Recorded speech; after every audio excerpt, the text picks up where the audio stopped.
وخاتم الأنبياء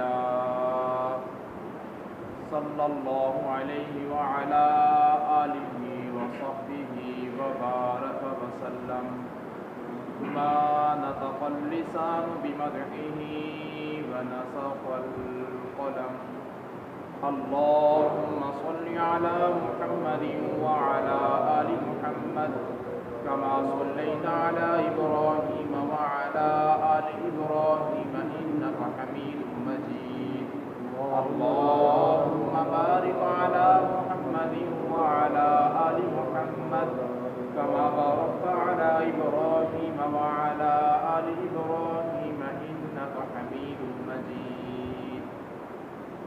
سامعین محترم، قابل قدر بھائیوں، دوستوں اور بزرگوں، آج رات تراویح میں ہم نے 22واں پارہ سنا ہے۔ اس پارے کی ابتدا میں اللہ رب العزت حضور اکرم صلی اللہ علیہ وسلم کی ازواج مطہرات کو حکم فرما رہے ہیں کہ یا نساء النبی لستن کاحد من النساء، جس طرح پوری دنیا بھر کی اور عورتیں ہیں تم ان تمام کی تمام عورتوں سے جدا ہو۔ اللہ رب العزت نے یہ جدائی کا اعلان بیان کرنے کے بعد پھر چند اور فضیلتیں اور خصوصیات کے ساتھ احکامات ذکر فرمایا اللہ رب العزت نے وَقَرْنَ فِي بُيُوتِكُنَّ وَلَا تَبَرَّجْنَ تَبَرُّجَ الْجَاهِلِيَّةِ الْأُولَىٰ، کہ تمہارا پہلا کام یہ ہے کہ تم اپنے گھر کے اندر محفوظ رہو۔ عورت کے لیے سب سے محفوظ ترین مقام اس کا گھر ہے، چاہے وہ عبادت ہو، چاہے اس کی عاجزی انکساری، کوئی بھی نیک عمل ہے وہ گھر کے اندر کیا جائے زیادہ اس کے لیے لائق ثواب اور عبادت ہے۔ پھر آگے حکم فرمایا ہے کہ زمانہ جاہلیت کی طرح لوگوں کے سامنے اپنی زیب و زینت کو ظاہر نہ کرو۔ پھر حکم فرمایا نماز قائم کرو، زکوٰۃ ادا کرو، اللہ اور اللہ کے رسول کی اطاعت کرو۔ یہ تمام کی تمام چیزیں اللہ تبارک و تعالیٰ اس پارے کے ابتدا میں ازواج مطہرات کو بیان فرمائے۔ آگے چل کے اللہ رب العزت نے حضرت حضور صلی اللہ علیہ وسلم کی ایک زوجہ حضرت زینب بنت جحش رضی اللہ تعالی عنہ کا کچھ واقعہ بیان فرمایا ہے کہ ان کی شادی آپ صلی اللہ علیہ وسلم کے حکم سے حضرت زید بن حارثہ رضی اللہ تعالیٰ عنہ کے ساتھ کی گئی، پھر بعد میں ناچاکی ہوئی اور اس کے بعد حضور صلی اللہ علیہ وسلم کے ساتھ زینب بنت جحش کی شادی ہوئی۔ اب یہ بات ذہن میں رکھیے کہ حضور صلی اللہ علیہ وسلم کی ازواج میں دو ازواج کا نام زینب ہے، ایک کا نام زینب بنت خزیمہ ہے اور دوسری کا نام زینب بنت جحش ہے۔ تو یہ زینب بنت جحش کے بارے میں ہے۔ جس وقت زینب بنت جحش رضی اللہ تعالیٰ عنہ کے نکاح کی بات آپ صلی اللہ علیہ وسلم چلی تو ان کے ایک بھائی تھے عبداللہ بن جحش، جنہوں نے اس معاملے میں جون سا ہے کچھ رکاوٹ پیش کی تھی، لیکن پھر بعد میں جس وقت قرآن کی آیات نازل ہو گئی تو انہوں نے اس بات سے اپنے آپ کو بری قرار دے دیا۔ اور آیات مبارکہ میں اللہ تبارک و تعالیٰ نے فرمایا وَمَا كَانَ لِمُؤْمِنٍ وَلَا مُؤْمِنَةٍ إِذَا قَضَى اللَّهُ وَرَسُولُهُ أَمْرًا أَن يَكُونَ لَهُمُ الْخِيَرَةُ، کہ انسان کو پھر کیا اختیار ہے کہ جب کسی مومن مرد یا مومن عورت کے لیے اللہ کی رسول اللہ کی طرف سے فیصلہ کر دے، پھر اس کے بعد انسان کے لیے کوئی اختیار نہیں۔ اور بعض مفسرین نے لکھا ہے کہ ایک صحابی تھے جن کا نام تھا سعد رضی اللہ عنہ، جن کا رنگ کالا تھا، ان کی ناک پھٹی تھی اور ان کے ہونٹ موٹے تھے۔ انہوں نے حضور صلی اللہ علیہ وسلم کی مجلس میں بیٹھ کر اختتام کے بعد عرض کیا رسول اللہ کہ میرا رنگ کالا ہے، غربت بھی ہے، حسن و جمال بھی نہیں ہے، میری رشتے کی بہت پریشانی بنی ہوئی ہے اور آپ میرے شادی کا کوئی بندوبست فرمائیے۔ تو آپ صلی اللہ علیہ وسلم نے فرمایا کہ جاؤ فلاں محلے میں فلاں انصار ہے، اس انصاری کی لڑکی جوان ہو چکی ہے، اس سے کہو کہ مجھے حضور نے بھیجا ہے اپنی طرف سے، تم اپنی بیٹی کی شادی میرے ساتھ کرو۔ وہ صحابی حضرت سعد رضی اللہ تو وہاں سے اٹھے اور اس وقت گئے اس کے دروازے پر، جب دستک دی انصاری کی، اور انصار حسن و جمال میں ویسے ہی بڑے مشہور تھے عرب میں، انصار صحابہ حسن و جمال میں ویسے ہی بڑے اعلیٰ تھے۔ تو بہرحال جس وقت اس لڑکی کا باپ آیا اور اس نے حضور صلی اللہ علیہ وسلم کا پیغام سنایا تو اس وقت اس باپ کے پاؤں کے نیچے سے زمین نکل گئی کہ میری بیٹی تو اتنی حسین و جمیل حسن و جمال والی اور یہ شخص کالا پٹی ناک والا اور موٹے ہونٹ والا، نہ مال نہ پیسہ نہ دولت، اور یہ آپ کہتا ہے کہ مجھے حضور نے بھیجا تیری بیٹی سے شادی کر لو۔ وہ باپ جو ان سے اس کے پاؤں کے نیچے زمین گزر نکل گئی اور وہ لمبی سوچوں میں چلا گیا۔ جس وقت وہ ابھی سوچ ہی رہا تھا اندر سے بیٹی کی آواز آئی ابا یہ نہ دیکھ کہ کالا ہے یا گورا ہے، یہ دیکھ کہ بات کس کی لے کر آیا ہے، بات کس کی لے کر آیا ہے۔ جب بات اللہ کے رسول کی ہے یکون لہم الخیرہ، پھر ایمان والے کا کوئی اختیار نہیں ہے۔ جو اللہ کے رسول فیصلہ کر دے کسی کے لیے وہی سب سے زیادہ بہترین چیز ہے۔ تو اللہ تبارک و تعالیٰ نے یہاں پر صحابہ علیہ السلام اس واقعے کی طرف اشارہ فرمایا ہے۔ مقصد یہاں پر یہ نکلا واقعہ سے کہ انسان کو کبھی بھی کسی کی بات سنتے وقت، چاہے وہ دین کی بات ہے کوئی بھی بات ہے، اس وقت انسان کو یہ نہیں دیکھنا چاہیے کہ یہ بات کون کر رہا ہے، بلکہ دیکھنا یہ چاہیے کہ بات کس کی جا رہی ہے، یہ بات کتنی بڑی کر رہا ہے، کس مقام اور مرتبے کی بات کر رہا ہے، قرآن اور حدیث کی بات کر رہا ہے، دین اور شریعت کی بات کر رہا ہے، اس بات کو دیکھنا چاہیے چاہے کہ نیچے انسان دیکھے۔ آگے چل کے اللہ تبارک و تعالیٰ نے اس صورت مبارکہ میں حضور صلی اللہ علیہ وسلم کی ختم نبوت کا تذکرہ کیا کہ آپ صلی اللہ علیہ وسلم کو اللہ رب العزت نے آخری نبی بنا کر بھیجا گیا ہے، اور حضور صلی اللہ علیہ وسلم فرمایا کہ ان الرسالۃ والنبوۃ قد انقطعت فلا رسول بعدی ولا نبی بعد، کہ بے شک رسالت اور نبوت منقطع کر دی گئی ہے، کاٹ دی گئی ہے۔ وہ میں کہ فلا رسول بعدی ولا نبی بعد، نہ میرے بعد کوئی رسول ہے اور نہ میرے بعد کوئی نبی ہے۔ ایک جگہ ارشاد فرمایا انا آخر الانبیاء وانتم آخر الامم، کہ میں تمام کے تمام انبیاء میں آخر ہوں اور تمام امتوں میں تم آخری امت ہو، میرے بعد کوئی نبی نہیں ہے اور تمہارے بعد کوئی امت نہیں ہے۔ تو آپ صلی اللہ علیہ وسلم کی ختم نبوت کا اعلان کرنے کے بعد تھوڑا سا آگے چل کے اللہ رب العزت نے اہل ایمان کو ذکر کی تلقین فرمائی۔ دیکھیے قرآن مجید میں اللہ نے 113 فرائض بیان کیے ہیں، لیکن کسی فرض کے بارے میں یہ نہیں لفظ استعمال فرمایا، کثیر کا لفظ استعمال نہیں فرمایا، کثیر کا لفظ استعمال نہیں فرمایا، لیکن ایک ذکر اللہ کی طرف سے اتنی بڑی نعمت ہے، اتنی بڑی دولت ہے کہ اللہ نے فرمایا اے ایمان والو اذکروا اللہ ذکرا کثیرا، اللہ کا ذکر کرو، کتنا کرنا ہے؟ ذکرا کثیرا، بہت زیادہ تم اللہ کا ذکر کرو، جتنا ہو سکتا ہے اس سے بھی زیادہ تم جو ہے ذکر کرو۔ تو یہ اللہ تبارک و تعالیٰ ذکر کی انسان کو توجہ دلائی ہے کہ ذکر بہت لازمی اور ضروری چیز ہے۔ آگے چل کے اللہ رب العزت نے کچھ اور آپ صلی اللہ علیہ وسلم کی ذات کے اور آپ صلی اللہ علیہ وسلم کے گھر کے معاملات کی کچھ باتیں بیان کی ہیں۔ آپ صلی اللہ علیہ وسلم کا نکاح حضرت سلمہ رضی اللہ تعالیٰ عنہ سے ہوا تھا، تو لوگ پہلے سے آ کے بیٹھ گئے تھے اور برتن بجا رہے تھے، ابھی کھانا لگا نہیں تھا۔ جب ولیمہ آپ صلی اللہ علیہ وسلم نے کیا تھا تو اس وقت حضور صلی اللہ علیہ وسلم کو ناگواری محسوس ہوئی تھی، تو اللہ نے قرآن کی آیات نازل فرماتی تھی کہ ان لوگوں سے کہو کہ جس وقت تم کو بلایا جائے اسی وقت آیا کرو، اس سے پہلے نہ آ کے بیٹھ جایا کرو، اور پھر جو ان سے ہے تم آپس میں برتنوں کے ساتھ کھیلتے ہو اور آپس میں بات چیت کرتے رہتے ہو اور کھانا کھانے کے بعد بھی دیر تک بیٹھے رہتے ہو، یہ چیز تمہارے نبی محترم حضور صلی اللہ علیہ وسلم کو تکلیف پہنچاتی ہے، یہ کام تم نہ کرو۔ آگے چل کے اللہ رب العزت نے حضرت موسیٰ علیہ السلام کا تذکرہ فرمایا ہے۔ موسیٰ علیہ السلام کا تذکرہ قرآن مجید میں 136 مقامات پر اللہ رب العزت نے چیدہ مقامات پر مختلف انداز سے بیان کیا ہے۔ یہاں پر ایک واقعے کی طرف اشارہ ہے کہ بنی اسرائیل نے اپنے نبی حضرت موسیٰ کلیم اللہ کو بہت ستایا۔ ویسے تو انبیاء کی قاتل بھی تھے یہ بنی اسرائیل، انبیاء کو تنگ کرنے والے بھی تھے، اللہ کے حرام کردہ چیزوں کو حلال کرنے والے بھی تھے اور حلال چیزوں کو حرام کرنے والے بھی تھے۔ بڑی بڑی برائیاں پائی جاتی تھی۔ ایک برائی میں یہ بھی تھی کہ انہوں نے حضرت موسیٰ علیہ السلام کے ساتھ جو انہوں نے ظلم کیا کہ ان کے اوپر ایک اعتراض لگا دیا اور ان کی جسمانی بناوٹ کے اوپر اعتراض کیا۔ وہ بناوٹ پہ اعتراض ایسے کیا، مسلم شریف کے حدیث میں آتا ہے کہ انہوں نے کہا کہ یہ جو نبی ہے موسیٰ، اس کو فتق کی بیماری ہے۔ فتق اسے کہتے ہیں جس کا عضو تناسل جو شرمگاہ ہے اس کے نیچے جو خصیتین ہوتے ہیں وہ زیادہ بڑھ جاتے ہیں، وہ زیادہ، اور اس سے جیسے انسان جسم میں عیب پیدا ہو جاتا ہے اور بہت سی طبی معاملات میں، ازدواجی معاملات میں رکاوٹ ہوتی ہے اس کی وجہ سے۔ تو بہرحال انہوں نے یہ بات کہی۔ یہ بات کیوں کہی بنی اسرائیل نے؟ کہ موسیٰ علیہ السلام بڑے باحیا تھے اور موسیٰ علیہ السلام کی ساری قوم بنی اسرائیل ندی پر، نہر پر، وہاں پر حوض پر غسل کرتے تھے۔ موسیٰ علیہ السلام دور جا کر جہاں سے نہر، نالا وغیرہ کوئی چشمہ آ رہا ہوتا تھا، پہاڑوں کی اوٹ پہ جا کوئی دیکھے نہ کوئی، وہاں پر چھپ کر وہاں پر غسل کیا کرتے تھے تاکہ شرمگاہ کے اوپر کسی کی کوئی نگاہ نہ پڑ سکے۔ اس لیے کہ جو سطر ہے اس کا چھپانا انسان کے اوپر لازم ہے، فرض ہے، ضروری ہے۔ آپ صلی اللہ علیہ وسلم اس کے مفہوم ہے اگر مجھے آسمان سے زمین پر پھینک دی جائے اور میرے جسم میں ٹکڑے ٹکڑے ہو جائے اور اس کے علاوہ کوئی شخص مجھے یہ کہے کہ اپنا سطر ناف سے لے کے گھٹنے تک کی جگہ کا کوئی حصہ کھول کے مجھے دکھا دو، میں یہ کام کرنے کے لیے تیار نہیں ہوں۔ میں یہ کام کرنے کے لیے تیار نہیں. لیکن آج کیا ہے, بے حیائی فحاشی اور یعنی اتنی پھیل چکی ہے. آج بڑے بڑے مرد نوجوان جو سے ہے سمجھدار بھی اور پڑھے لکھے بھی جان بوجھ کے گرمیوں میں نیکر پہن کے پھرتے ہیں, اپنا سطر آپ بھی دکھاتے ہیں, دوسروں کو بھی دکھاتے ہیں, خود گناہ ملوث دوسروں کو گناہ ملوث کرتے ہیں. تو آج کھیلوں کے بہانے میں آ کے, کوئی کبڈی میں, کوئی فٹ بال میں, کوئی ہاکی میں آ کے کوئی ساری دنیا کو اپنا صدر دکھاتے ہیں. یہ سارا کے سارا چیزیں حرام ہیں, ناجائز ہے, یہ غلط چیز ہے. تو بہرحال انبیاء کی تعلیمات یہ نہیں تھی. انبیاء علیہ السلام بڑے باحیا ہوا کرتے تھے. تو بہرحال انہوں نے کہا, موسیٰ علیہ السلام پر اعتراض جڑ دیا, ان کو تو فتق کی بیماری ہے.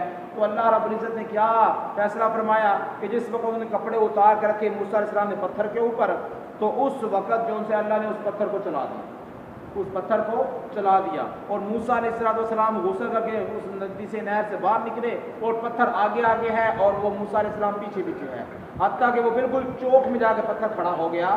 اور موسیٰ علیہ السلام اس کے پیچھے پیچھے, سارے چوک میں لوگ موجود تھے بنی اسرائیل کے. انہوں نے دیکھ لیا کہ موسیٰ علیہ السلام کوئی بیماری نہیں ہے. جیسے دیکھ لیا فوراً انہوں نے کپڑا اٹھایا, مسئلہ کو ڈھانپ لیا, ہاتھ میں عصا تھا, زور زور سے اس کے اوپر چند عصا مارے اس کے اوپر, اور ڈنڈے ایسے زور کے مارے پتھر کے اوپر نشانات پڑ گئے اور اس کو جو سے ڈانٹا اس پتھر کو. تو حضرت موسیٰ علیہ السلام کے ساتھ یہ معاملہ ہوا اور لوگوں نے کہا دیکھو ہم تو ان کے بارے میں یہ کہتے تھے, یہ تو بالکل درست ہے, بالکل ٹھیک ٹھاک ہے. اور یہ اعتراضات بھی شیطان ہی دل میں ڈالتا ہے. کیوں؟ اس لیے کہ کوئی نبی ایسا تو نہیں ہوگا انہوں نے کھول کے دکھایا ہے دیکھو جی میں ٹھیک ہوں, میں کوئی ایسا تو نہیں کر سکتا. اس لیے انہوں نے کہا تھا کہ گویا کہ نبی کے اوپر اعتراض ہی رہے گا ہمارا. لیکن اللہ نے واضح کر دیا, اللہ نے صاف کر کے رکھ دیا. تو بہرحال اللہ تبارک و تعالیٰ کو کیا ضرورت تھی, مفسرین نے لکھا ہے کہ یہ کام کروانے کی کہ نبی کا صدر کھول کے لوگوں کو دکھایا گیا. تو بھائی بات یہ ہے کہ اللہ نے جتنے بھی نبی بھیجے ہیں کائنات میں, وہ سارے کے سارے انبیاء, سارے رسول, سارے پیغمبر اپنی ذات کے اعتبار سے بالکل کامل مکمل تھے. کسی میں کوئی عیب نہیں تھا. کوئی ایسا نہ ہو کہ روز قیامت تک پیدا ہونے والا کوئی انسان کہہ دے کہ نبی میں یہ عیب تھا. جی اللہ نے انبیاء کو جسمانی طور پہ بالکل پاک صاف بنایا ہے, بالکل کامل اور مکمل بنایا ہے. تو اس لیے یہاں پر ایک دلیل یہ بھی مل گئی کہ جو لوگ کہتے ہیں مرزا غلام احمد قادیانی کو نبوت کے تیور بٹھاتے ہیں, اس میں سب سے بڑا عیب اس کے چہرے کی طرف دیکھ کے نظر آ جاتا تھا, وہ ایک آنکھ سے کانا تھا. تو اللہ تبارک و تعالیٰ کسی نبی کو کانا نہیں بنایا, اللہ نے کسی نبی کو کوئی عیب داغ نہیں بنایا. تو بہرحال فرمایا یا ایھا الذین آمنوا لا تکونوا کالذین آذوا موسیٰ, انہیں ایمان والو تم اس طرح نہ ہو جانا کہ جس طرح موسیٰ علیہ السلام کو ان کی قوم نے ایذا پہنچائی, تکلیف پہنچائی تھی, تم بھی اپنے نبی کو تکلیف پہنچانے والے نہ بن جانا. آگے چل کے اللہ رب العزت نے سورہ سبا میں اپنی بڑائی کا تذکرہ کیا کہ زندگی موت اللہ کے ہاتھ میں ہے, کامیابی ناکامی اللہ تعالیٰ کے ہاتھ میں ہے, یا آسمان زمین کی نظامات اللہ ہی چلاتے ہیں, اللہ کی ذات پاک اور صاف ہے. آگے حضرت موسیٰ داؤد علیہ السلام اور سلیمان علیہ السلام کا تذکرہ کیا کہ داؤد علیہ السلام کی ذات وہ تھی, اللہ فرمانے ہم نے ان کے اوپر اپنا علم اور حکمت عطا فرمائی. اور ان علم اور حکمت کیا تھی کہ داؤد علیہ السلام پر اللہ نے زبور نازل فرمائی. اور دوسرا ان کے اوپر اللہ نے فضل کیا فرمایا کہ اللہ رب العزت نے ان کے ہاتھ کے اوپر جو ان سے اللہ رب العزت نے لوہے کو موم کر دیا, لوہے کو موم کر دیا. داؤد علیہ السلام وقت کے خلیفہ بھی تھے اور زرے بھی بنایا کرتے تھے, اور آپ صلی اللہ علیہ وسلم کے پاس جو زرے تھی ان میں سے ایک زرہ وہ بھی تھی جو حضرت داؤد علیہ السلام کے ہاتھ سے بنی ہوئی حضور تک پہنچی تھی. تو بہرحال داؤد علیہ السلام کا یہ بات ذکر کی. اور داؤد علیہ السلام نے یہ کام اس لیے اور اس وقت شروع کیا کہ جب وہ بادشاہ تھے, انہوں نے ایک دفعہ بھیس بدل کے لوگوں میں چلے گئے, لوگوں میں اس بات کی جانچ پڑتال کے بارے میں کہ میں تو نبی ہوں اور ساتھ اللہ نے مجھے بادشاہت بھی دے دی ہے, کہ لوگ بادشاہت کی زد میں آ کے تو میری بات نہیں مان رہے کہ میں تو نبی ہوں, مجھے نبوت کے اعتبار سے بات کو ماننا چاہیے. تو بہرحال لوگوں میں کچھ باتیں کی. انہوں نے کہا کہ داؤد علیہ السلام کے بارے میں تمہارا کیا خیال ہے بھیس بدل کے؟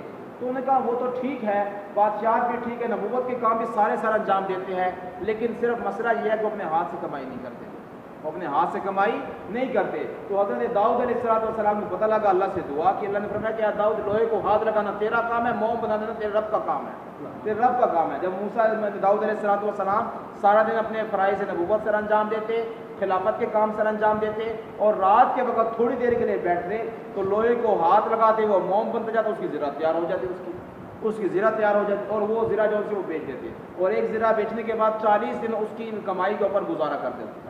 پھر 40 دن کے بعد پھر ایک اور زرہ جو اسے داؤد علیہ السلام بنا لیتے. تو اللہ نے داؤد علیہ السلام کا تذکرہ کیا آگے اللہ رب العزت نے فرمایا کہ حضرت سلیمان علیہ السلام جو ان کے بیٹے تھے، اللہ فرما رہے ان کے لیے ہم نے تانبے کو جو سے موم کر دیا. ان کی خلافت اپنی جگہ پہ تھی کہ چونٹیوں کی، جنات کی، ہر چیز کی آواز سنتے تھے. اور ساتھ ہی اللہ رب العزت نے حضرت سلیمان علیہ السلام کی موت کا تذکرہ کیا کہ تأکلوا من سآتا، میں کہ ایک وہ دیمک کو یاد کرو جو دیمک تھی جس نے حضرت سلیمان علیہ السلام کی لاٹھی کو جو ہے وہ چاٹ لیا تھا. وہ کیسے کہ حضرت سلیمان علیہ السلام نے بیت المقدس کی تعمیر کا حکم دیا، اور بیت المقدس کی تعمیر جب کی جا رہی تھی تو دور دراز سے سمندروں کی تہوں سے ہیرے جواہرات نکال کے اس کے اندر جڑے جا رہے تھے. اس کے اندر بیت المقدس جو پہلے دفعہ بنایا گیا تھا، بڑی اعلیٰ طریقے سے اس کی تعمیرات ہو رہی تھی. اور حضرت سلیمان علیہ السلام کے پاس اسرائیل علیہ السلام آگے کہ آپ کا وقت ختم ہو گیا، آپ کا وقت ختم ہو گیا. حضرت سلیمان علیہ السلام نے شیشے کا ایک کمرہ بنوایا، شیشے کا ایک کمرہ بنوایا، اور شیشے کا اس کمرے کے اس کے اندر کھڑے ہو گئے اس کے اندر، اور اپنی لاٹھی لے کر اپنے تھوڑی کے نیچے ٹکا دی کہ ایسے ٹکا کے دیکھ رہے ہیں. اور جنات سارے کے سارے کام میں لگے ہوئے تھے، سارے کے سارے جنات کام میں لگے تھے. یہ ساری بات اللہ تبارک و تعالیٰ کا قرآن اور اپنے الفاظ میں اپنے انداز سے بیان کرتا ہے. سارے اپنے کام کر رہے تھے، داؤد علیہ السلام، سلیمان علیہ السلام کو دیکھتے اور کام میں لگ جاتے. اور جس وقت ان کی موت وقت آیا، ایسے لاٹھی کی اللہ نے جان قبض کر لی، اور جس وقت تک اللہ نے چاہا وہ اسی طرح کھڑے رہے، اسی طرح کھڑے رہے، نہ کوئی ہوا لگی کوئی نہ. اور وہ سارے بیت المقدس کی تعمیر کرتے رہے جس طرح حضرت داؤد علیہ سلیمان علیہ السلام نے حکم دیا تھا. جب وہ تعمیرات مکمل ہونے لگی، مکمل کو تکمیل کو پہنچ گئی، تو نیچے سے اللہ نے ایک دیمک کو لگا دیا. وہ دیمک جو سی اس کو چاٹتی گئی، لاٹھی کو چاٹتے جب وہ اوپر تک گئی اور وہ لاٹھی گری تو سلیمان علیہ السلام نیچے گر گئے. تو اللہ تبارک و تعالیٰ نے اس طرح کام لینا تھا جنات سے، سلیمان علیہ السلام سے. تو یہ سارا واقعہ اللہ نے مختصر انداز میں بیان کیا ہے. آگے چل کے اللہ رب العزت پھر دوبارہ سے اپنی یہ بڑائی بیان کرتے ہیں کہ رزق کو کشادہ کرنا اور رزق کو تنگ کرنا یہ ہمارے کام نہیں ہے، یہ ہمارے کام ہے، کوئی انسان کے کام نہیں ہے. انسان کہ میں اپنی ہمت قوت سے، اپنی چرب لسانی سے، اپنے ذہن کی تیزی سے، اپنی زبان کی تیزی سے زیادہ مال پیسہ سمیٹ لوں گا، ہمیں ایسی بات نہیں. ہم بسا اوقات ایک انسان کروڑوں کی انویسٹمنٹ کرتا ہے، اس کو لاکھ بھی نہیں بنتے، اور ایک انسان ہزاروں کی انویسٹمنٹ کرتا ہے، اللہ اس کو کروڑوں بچا دیتے ہیں، اللہ تعالیٰ اس کا کام اتنا بنا دیتے ہیں. تو یہ اللہ فرمائے یہ ہمارے کام ہے اور یہ ہم ہی کرتے ہیں. آگے چل کے اللہ تبارک و تعالیٰ نے سورہ فاطر کے اندر فرشتوں کو صفات تذکرہ کیا کہ فرشتے اللہ کی مخلوق ہیں، اور یہ فرشتے جتنے بھی ہیں یہ سارے کے سارے اللہ کے حکم کے پابند ہیں. اور آگے چل کے اللہ رب العزت نے فرمایا کہ دیکھو شیطان تمہارا دشمن ہے، ان الشیطان لکم عدو. آگے جو جملہ ارشاد فرمایا وہ بہت ہی سمجھنے کے لیے ہے. فرمایا ان الشیطان لکم عدو فاتخذوه عدوا، بے شک شیطان تمہارا دشمن ہے، تم بھی اس کو دشمن بنا لو. ہم دشمن تو سمجھتے ہیں لیکن دشمن بنانے کے لیے تیار نہیں ہے اس کو، اس کی ہر بات کو مانتے ہیں، اس کی ہر بات کے پیچھے چلتے ہیں. فرمایا شیطان تمہارا دشمن ہے، تم دشمن بناؤ اس کو. جب دشمن بناؤ گے تو جب کسی کی دشمنی تمہارے دل میں ہوگی تو اس کی ہر کام سے نفرت ہوگی، اس کی ہر فعل سے نفرت ہوگی، اس کے ہر عمل سے نفرت ہوگی. جس کام کا وہ حکم دے گا وہ حکم تمہیں برا لگے گا. اس لیے سیانے کہتے ہیں جب کسی کی دشمنی دل میں بیٹھی ہوئی ہو نا تو اس کا اچھا کام بھی انسان کو برا لگتا ہے، اچھا کام بھی انسان کو برا لگتا ہے. اور جب کسی کی محبت دل میں بیٹھی ہوئی ہو تو اس کے برے کام بھی اچھے لگتے ہیں، انسان برے کام بھی اچھے لگتے ہیں. اور یہ بات دیکھنے میں آتی ہے کہ ایک انسان کی دشمنی ایک انسان کے دل میں ہے، وہ انسان نماز ہی پڑھ رہا ہے تو اے یار اتو تو ہی پڑھتا پہ ہے، دشمنی دل کے اندر جو آ گئی ہے. وہ صدقہ بھی دے رہا ہے، مسجد مدرسے میں پیسے بھی دے رہا ہے، اے سارا دکھاوے واسطے کرتا جان دیں دل کے اندر دشمنی ہے. جب دل میں دشمنی جس وقت ہو تو اس کے اچھے کام بھی برے لگتے ہیں. اور جب دل کے اندر کیا ہو، کسی کی محبت ہو، پیار ہو، الفت ہو تو اس کے برے کام جو چرسی پی رہا، چلو یار کوئی نہیں پی رہا ہونا جی سوٹا لا رہا ہونا کوئی، وہ اس کے اچھے برے کاموں کو بھی جو ہے وہ اچھا کہہ دیتا ہے وہ، کیونکہ یہ دشمنی اور محبت کی بات ہے. تو فرمایا شیطان تمہارا دشمن ہے، اس کو دشمن بناؤ، اس کو دشمن سمجھو اس کو تم. آگے چل کے اللہ رب العزت نے فرمایا کہ دیکھو دنیا کے اندر دو قسم کے لوگ ہیں، ایک وہ جو ان کو اللہ رب العزت نے علم کی دولت سے مالا مال فرمایا، اور ایک وہ جو علم سے محروم ہے. فرمایا ما یستوی الاعمی والبصیر ولا الظلمات ولا النور ولا الذل ولا الحرور وما یستوی الاحیاء والاموات، کہ جس طرح دھوپ اور سایہ برابر نہیں، جس طرح زندہ اور مردہ برابر نہیں، اسی طرح جو ان سے فرمایا اللہ رب العزت نے عالم اور جاہل بھی برابر نہیں. اللہ نے دونوں میں تقسیم کار رکھی ہے. آگے فرمائے انما یخشی اللہ من عباد العلماء کہ اللہ رب العزت سے صحیح طور پہ ڈرنے والے وہ علماء ہی ہے. اس لیے کہ عالم کہتے ہی اسی کو ہے جو ان تمام کے تمام وار کرنے کی جگہوں کو پہچان لے جن وار کرنے کی جگہوں سے شیطان انسان پہ وار کر کے انسان کے دل کے اوپر حملہ آور ہو جاتا ہے. اس کو پہچاننے والے کو امام غزالی فرماتے ہیں وہی عالم دین ہے, وہی سمجھنے والا ہے. جو یہ اس بات کو سمجھ ہی نہیں رکھتا کہ شیطان میرے اوپر کس انداز سے حملے کر رہا ہے. شیطان کے ایک نورانی جال ہے اور ایک اس کے شیطانی جال ہے. نورانی جال وہ کس طرح بدعتوں میں پھنسا کر انسان کو کہتا ہے کہ تو نیکی کا کام کر رہا ہے. اس طرح بہت سے لوگ اپنے آپ کو نام نہاد کے تو عالم بھی کہتے ہیں لیکن وہ قبروں پہ سجدہ کرنے کی تعلیم بھی دیتے ہیں لیکن وہ غلط کام بھی کرتے ہیں. تو فرمایا کہ یہ عالم نہیں ہے. عالم وہ ہے جو شیطان کے وار کرنے کے تمام طریقوں کو کی جگہوں کو جانتا ہے کہ کس انداز سے شیطان کبھی بدعت کے راستے سے آئے گا, کبھی دین کی دکھلاوے کے راستے سے آئے گا, کبھی ریاکاری کے راستے سے آئے گا, کبھی مال کی محبت کے راستے سے آئے گا کہ دین کا ایک مسئلہ بیچ دو تمہیں اتنا مال مل جائے گا. تو یہ سارے کے سارے راستوں کو جو پہچان رہا ہے وہی صحیح عالم ہے. اس لیے فرمایا انما یخشی اللہ من عباد العلماء, یہ اللہ کے بندے علماء ہی ہے جو صحیح طور پہ اللہ تبارک و تعالیٰ کی ذات سے ڈرنے والے ہیں. آگے چل کے اللہ نے فرمایا کہ دیکھو عذاب اور ثواب دینا یہ اللہ کا کام ہے اور اللہ تبارک و تعالیٰ دنیا میں انسان کو ڈھیل دے رکھی ہے. اذا جاء اجلهم, جس وقت اللہ تعالیٰ کی طرف سے وقت مقرر آ جائے گا پھر انسان آگے یا پیچھے نہیں ہٹ سکتا.